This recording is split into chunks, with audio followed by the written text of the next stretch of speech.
In this video, we will show you that how to plot a graph for UV visible spectroscopy data in Origin. So first start the Origin software. As the Origin software opens, go to the file and click on import. In import, click on Excel file. In Excel file, you will select your respective spectroscopy data file and click on OK. As you click OK, a window will open, and without changing them, click on OK, and then your data will be put by itself in the respective column.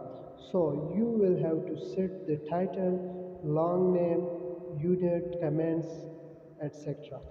So as you set then you can mask or delete the irrelevant rows from your data.